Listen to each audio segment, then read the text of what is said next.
Well, Dr. Lanier, again, I'd like to thank you for coming down and giving us your remembrances of what it was like when you were one of the first tenants in the Nazarella building here at 2720 Park Street.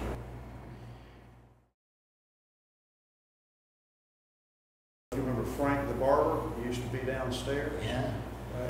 Well, he told me he remembered your wife bringing your son down there and cutting his hair. Yeah. Jimmy liked to have a diaper. I had him fall in love with a diaper instead of a blanket, because you can change your diapers with a blanket. It's going to be that one the rest of his infancy. Mm-hmm. So he sat down in the chair to get his hair cut, reached over to the barber and snatched his towel off his belt and played with that the whole time he was cutting his hair. That's right. Well, now, were you born in Jacksonville? Yes. Old Riverside Hospital, March the 29th, 1918. World War I was still going on.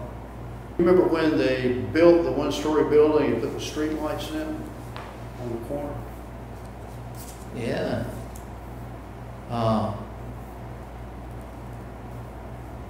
I even remember when they started and built the Baptist church over there. That was about, what, 1926? I think that's right. So you'd have been about 8 years old. Yeah. Well, they built the one-story building in 1927, if I'm correct. The drugstore? Yeah. When it was built, it was a Bennett drugstore was on the corner. It started off as Bennett's. Yeah. And then the Whiteway Delicatessen was immediately next to the drugstore. It was the second store down from the corner parking of, second store down from the corner. But that's how we envisioned how it looked in 1927 when the one-story building was finished. That's about right. But tell me about the lights. Those lights were every 20 feet. Was that unusual in Jacksonville at the time? Oh, I guess so. I have no idea where anybody else's lights were. But that's when it got the name, the Great Whiteway. Those lights started at Post and Park, up down in Five Points, at where the Presbyterian Church is now. They came through the business section and out this way to King Street, I think. And they were lighted at night, and that's when it picked up the nickname, the Great White Way, after Broadway in New York. Well, Mr. Nazarella, when he built the one-story building in 1927, he put those street lights in approximately every 20 feet, which was an unusual thing to space them that close together. I think on the property down from here to Five Points, it was a little further apart. Mm-hmm. And he called this Whiteway Corner, and they put on the corner where it sheared off and where that door is, the entrance into the drugstore, they put a tile, and they have a logo that says Whiteway Corner. Now,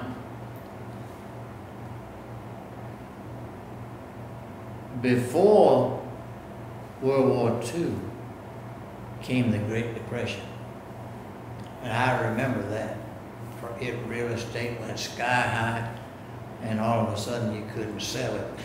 That sounds familiar. Oh, exactly. And I told my wife about a year ago, I said, this is exactly what happened in '29. And then the Great Depression was ended by World War II. I don't mean by the time World War II started. It was what ended the Depression. Mm-hmm. Because I went through high school at Lee and off to college, and man, it was tight. I didn't spend but $810 a whole first year in college. Was that at Vanderbilt? At Vanderbilt in Nashville, Tennessee, and that includes travel back and forth. You had an outstanding academic career, I believe, at Vanderbilt undergraduate. I understand you were a Phi Beta Kappa, is that correct? Yes. That was a purposeful thing. I was sitting around in a big chemistry class, horsing around with my buddies and giggling and laughing. And it suddenly occurred to me that my folks were at home canceling magazine subscriptions and eating light and putting me to school. So I quit all that fooling around, moved to the front row of classes, and really went to work. So when did you graduate from medical school? 42. And when did you marry your wife? 42. The next day. And then what happened to your career? Well, I had to do a year internship. Vanderbilt had an ROTC for the doctors, one of 25 in the whole country. So when I got my degree at MD, I automatically was a first lieutenant in the medical corps. So when did you come back to Florida, to Jacksonville, to practice medicine? 49.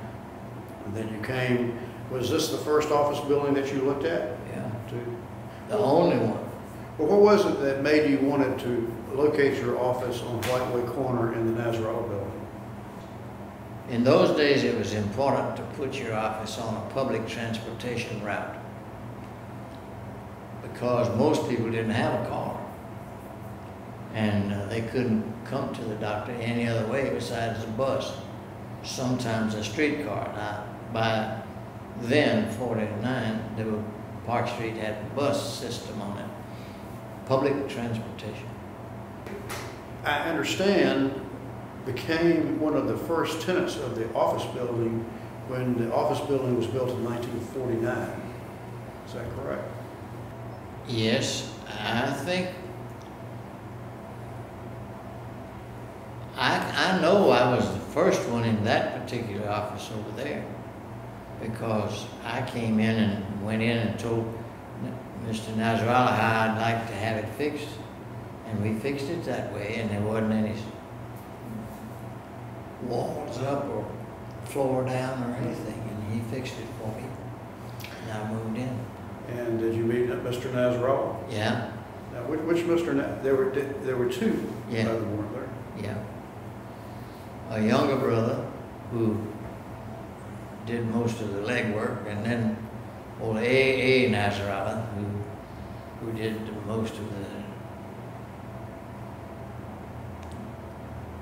whatever other work there was, but he didn't run down to get this at the post office and that at the. He was right here most of the time, and he was walking around with a yardstick and a piece of paper, string paper like a tape measure, and he'd hold it up to the air conditioner ducts to see if it was blowing around. What was he like as a person? Oh, he was a character. He was a big talk, big acts, and a typical big man with the big man ideas. And he was a good guy. I liked him. What was his younger brother like? Well, he was more quiet and a smaller fellow, and I can't remember his name right off.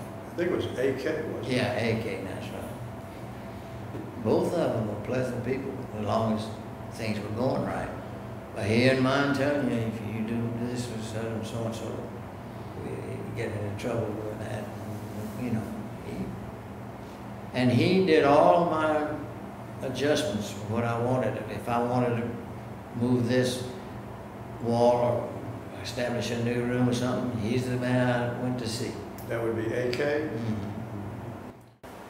When you get to be my age, your ideal becomes a hound dog who can lay down and take a nap.